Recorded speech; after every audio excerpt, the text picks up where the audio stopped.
Okay, so yesterday we studied Gauss theorem. We studied electric flux. All right. So today we will discuss the application of Gauss theorem. Okay. So one of the first application of Gauss theorem, we will do it. We'll find it out electric field due to an infinite long charged wire. All right. So what we will do was at the beginning we will consider infinite length, a charged wire of infinite length who is positively charged. Okay, so this is my particular wire, positively charged. Now since he is positively charged, so he will have an electric field radially outward in all the directions. Okay, as you can see here, so in all the direction he's having an electric field radially outward. All right. Now yesterday we came across a term called Gaussian surface. Now what is Gaussian surface? We actually did that. Now Gaussian surface is an imaginary surface, which encloses our charged body from all the directions. As you can see here, we are finding out electric field due to this charged wire. So since the wire is of cylindrical in shape, so we are considering a Gaussian surface of length L and radius R, okay, which is enclosing our charged body, that is our charged wire. All right. Now since the Gaussian surface, all right, is having three surfaces, right? So we will have one lateral curved surface. We will have two circular flat surface, one in this region, in the upper region, circular flat surface, another flat surface in the lower region, right? Now since we are using Gauss theorem basically works. He finds out electric flux value, right? So we will find out electric flux. That means we will find out number of field lines crossing through this Gaussian surface. Yes. Now, as we can see here, this cylindrically shaped Gaussian surface is having three surfaces, lateral and two flat circular surfaces. So we will find out our normal vector. Okay, the direction of normal vector with respect to our electric field. Okay. Now you see this part. Now this is our upper region circular surface. Now you can see this ds. Now this is the area vector for this particular circular region, which is moving upward. Yes, which is making an angle 90 degree with my electric field. This is my electric field. Yes. Similarly, for this circular lower region flat surface, our normal vector will be in the downward region. Like he will be moving downward, which will again make an angle of 90 degree with my electric field. But if we see our lateral surface, curved surface, at every point, he will be having a normal vector. This is my normal vector ds. So we are showing it here at a particular point, but we can do it for every point, over this lateral surface. So at every point, our normal vector will be along the electric field, okay, over this lateral surface, which will make an angle 0 degree. So when we find our flux value, basically we find out flux for all these three surfaces, the lateral surface. If I consider my lateral surface as S1, if I consider this upper circular surface as S2, if I consider lower circular surface as S3, so we can find out our flux value for all the three surfaces. But as we can see here, the normal vector makes different angles with this electric field. Like for this upper circular surface, we are having 90 degree. The lower circular surface, we are having 90 degree. So the flux value for this surface, upper circular surface, and the lower circular surface is 0. So only flux value we will be having is this lateral surface, who is making an angle 0 degree with my electric field. Right? Now, So as you can see here, whatever I have mentioned, explained, those things are only mentioned here. So you can pause the video and you can take a note of it. Now here we have assumed a factor there, lambda. Now lambda is nothing but our linear charge density. Okay, what is linear charge density? Linear charge density. Well, this is nothing but charge per unit length of the wire. Okay, charge per unit length of the wire, that is lambda, right? So as you can see here, I've clearly mentioned that flux through the Gaussian surface, so this is my Gaussian surface, the cylindrical surface, is nothing but the flux through the curved cylindrical part of the surface. That means our lateral surface, not my circular upper circular or the lower circular. We will consider flux of only across this lateral surface. Now flux we have studied yesterday is nothing but the multiplication of electric field strength and the area vector and the value of the area. So our electric field vector, we consider it as E, capital E. Now since we are finding our electric field at distance r, so over this Gaussian surface our electric field value will remain same at distance r. So that is why capital E. And the area of this lateral surface twice pi RL, right? R is the radius of the cylinder and L is the length of the Gaussian surface. Now here we have mentioned that charge enclosed by this Gaussian surface is lambda L. Now since lambda is charge per unit length, so you multiply that lambda value with L value, that will give our charge enclosed by this Gaussian surface. Now both these values, if you use Gauss law, so this is our electric flux, which is nothing but charge divided by absolute knot value, right? I stated that in the last video that Gauss law, what it states is nothing but 1 by absolute knot times the total charge enclosed by the Gaussian surface. So once you do the simplification, so you will be able to find our electric field value at distance r, which is nothing but lambda by twice pi r absolute knot. So as you can see here, E depends only on this distance r, which is inversely proportional, right? Lambda is a constant value, for different wire. For that particular wire, he will remain constant because this is nothing but charge per unit length. Yes.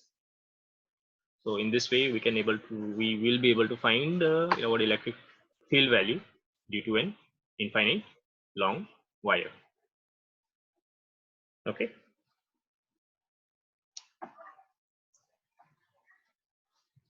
Now, our next topic is to find out field due to an infinite charged plane sheet. Right. So this is our diagram. So this is my plane sheet, positively charged plane sheet. All right. Now, once we derive the formula of the electric field, we will later on see that it does not depend on the dimension of this plane sheet, right? So even though in this diagram it is shown as he's having a finite dimension, but we will take it as it is infinite plane sheet, right? Now since it is positively charged, so he will have an electric field radially outward in this direction, in all the directions. Okay, in this way also he will have an electric field radially outward. So here also we will consider our Gaussian surface. So for that, what we will do, we will just take a small section, circular section of this plane sheet. All right, and across that circular section we will develop a cylindrical Gaussian surface in both the directions. And in this direction we will have a Gaussian surface, and in the opposite direction also we will draw a cylindrical shaped Gaussian surface, right? Now we will find electric field at this particular point P, all right, which is at distance r from this plane sheet. Let's say it is r. Okay, so this is at a distance r from plane sheet. Similarly, so keeping this distance in mind, you draw a cylinder, right, of length r in this direction, in this way, and in the opposite way also you draw a cylinder of same distance r. Okay, so basically what you are doing, you are actually drawing a cylinder of length twice r. Yes, r in this way and r in the opposite way.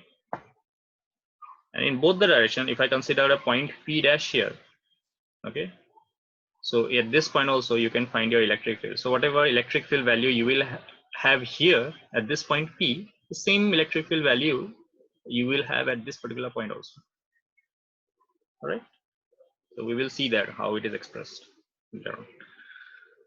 Now since we are considering Gaussian surface which is cylindrical in shape, so we will be doing in the same manner which we did for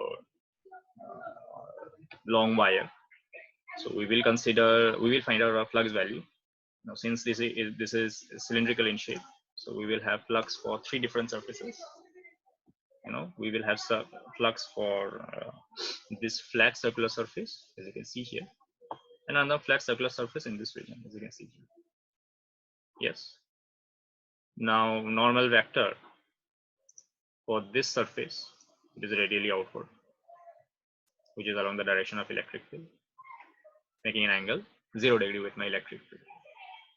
Again, for this circular surface, normal vector is along the direction of electric field, making an angle 0 degree with my electric field. Yes, but here, if I consider for this lateral curved surface, at every point, our normal will be moving perpendicular. We will be having an angle 90 degree with my electric field, right? At every point.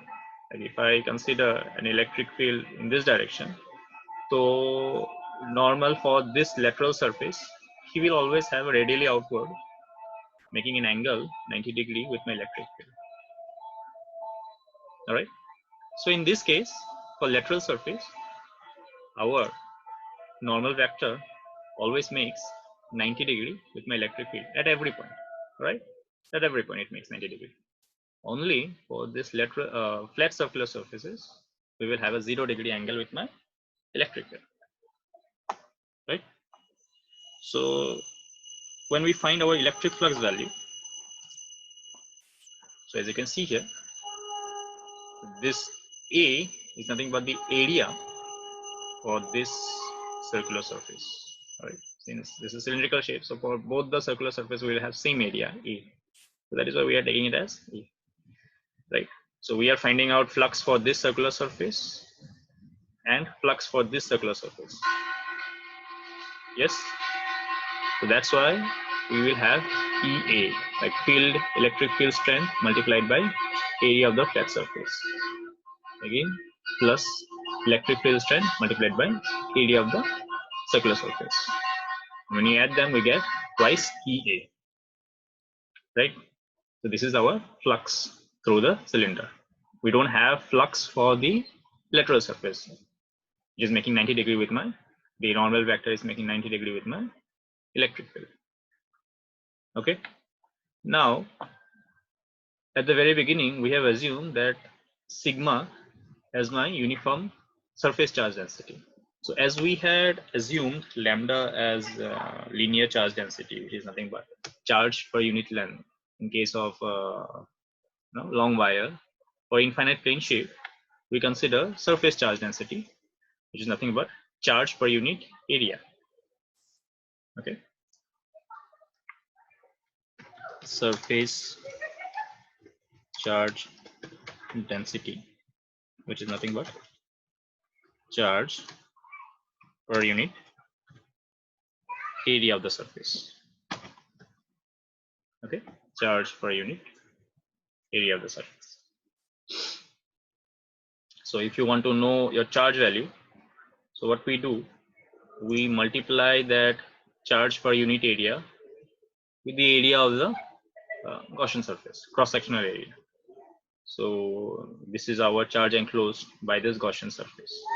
Now you see this area, circular surface area, is nothing but the area taken from this the circular surface. Area of this circular surface which is taken from the plane sheet, because you are actually developing this Gaussian surface, considering small circular surface taken from this infinitely large plane sheet. All right, so that is my area, cross-sectional area. So this is our charge value. So when we apply Gauss theorem, which is nothing but Q by epsilon naught, we have already studied that. Now making these two equations equal to each other and doing the simplification, we can see that electric field is nothing but surface charge density divided by 2 by epsilon naught, 2 into epsilon naught. Okay, so as you can see clearly here in this equation, that electric field is independent of the dimension of this plane sheet. But yes, it depends on the charge per unit area value, which is a constant value. Okay, and it is also independent at which point you are considering your electric field. Like you don't have that small r value here. Okay, so it is independent of that value.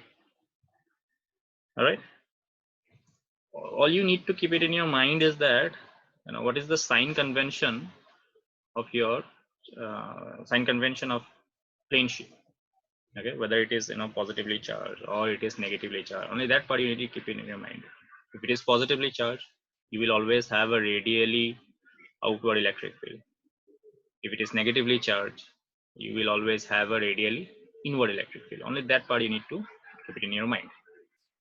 Otherwise, the magnitude of the electric field will always be sigma by 2 epsilon naught.